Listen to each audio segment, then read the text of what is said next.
Welcome back, everybody. This is going to be the last time that you're hearing from us in this series, and it's been a real joy to be with you and to be exploring what it looks like to have a faith that's real. And today, we're going to talk about something that we hear all the time in our therapy office and that we feel even in our faith journeys, which is this: I am tired of waiting, especially when it feels like nothing is changing.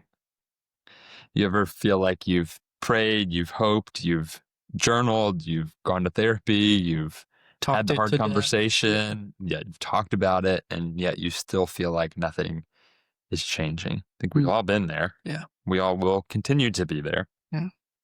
The statement of the lie, though, is that we start to believe if I can't see progress, then nothing must be happening. Yeah. Jamie and I met in 12-step recovery, and one phrase that came out of that has really helped us in our lives in general is that it's about progress, not perfection. Yes. So when I say if I can't see progress, then nothing's happening, a lot of times, if we're honest, we confuse progress for perfection.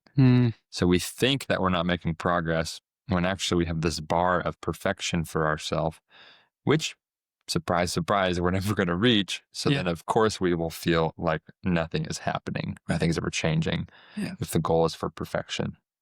And we see this all the time in our office, this tension of not yet.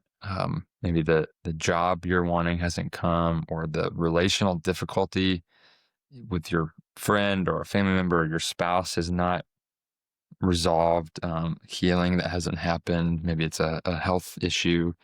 You haven't gotten the relationship you want. Yeah, that tension of waiting can be so painful and so egregious. And we rightly so want that to be fixed, resolved, so that we feel better. And there's this like hidden pressure that the waiting can feel like a failure, or that I can feel like I'm doing something wrong because it is taking so long. And maybe you feel that way. Like maybe if I were more faithful, or if I were more strong, then we wouldn't still be here. And the reality is that, I say this in a way that I hope it gives you compassion for yourself, you're not that powerful. Like we actually don't have that much power. Which can in some days be depressing, but in some days it can make me actually be able to go, okay, yeah, I can breathe. Like it's not actually up to me, which means that if it's not up to me, then God must be in control, and maybe there's a reason, or there's something good that can come out of this waiting that can transform me. It's not reliant on the good that I can make up for myself. Right. And if we look into the scripture, what scripture says about this, as we will look today, Lamentations 3:21-26, the Lord is good to those who hope in him. It is good to wait quietly. Going back to our last session about waiting in the silence. It is good to wait quietly for the salvation of the Lord. Or Galatians 6:9 says, let us not become weary in doing good, for at the proper time we will reap a harvest if we do not give up. Makes me think about the seasons of spring and fall and winter. Like those seasons need to happen for the beautiful life to emerge. And even in the winter seasons where there is seemingly death and decay and it's planned, the richness of spring and summer would literally not happen without the waiting season of winter. And so this key idea that God often works beneath the surface long before we see the fruit, just like I was just saying about the seasons. The fruit of spring and summer comes as a result of the work that happens that we can't really see in nature through the seasons of winter. So a question for us to reflect on. What are you waiting on right now? And how can you bring that into prayer instead of pressure?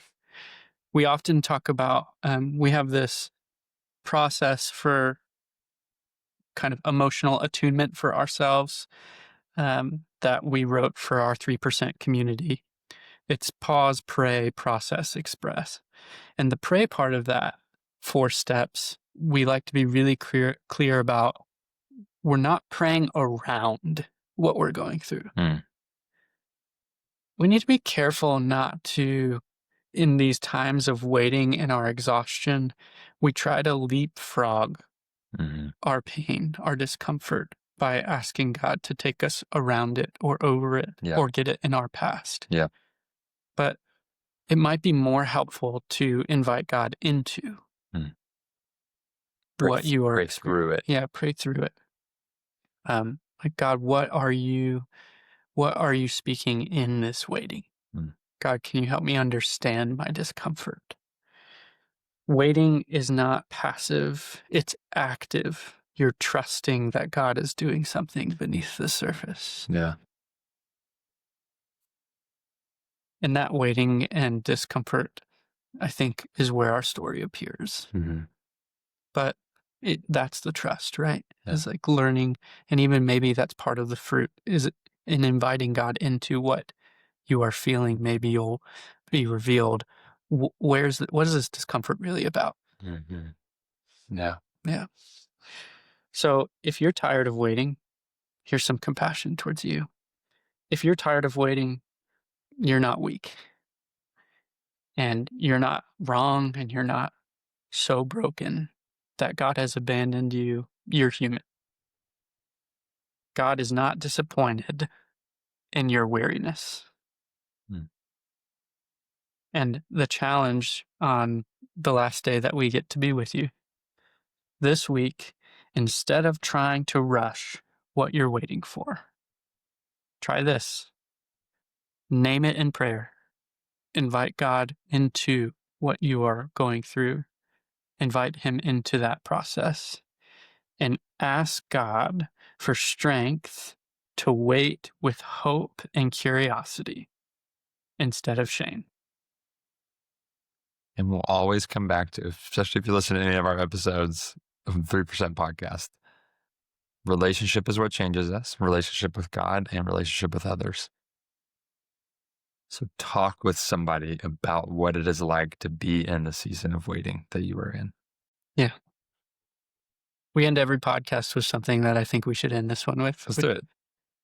We're glad you're here. We are glad that you took the time to do this Bible study. Keep coming back. You're worth it.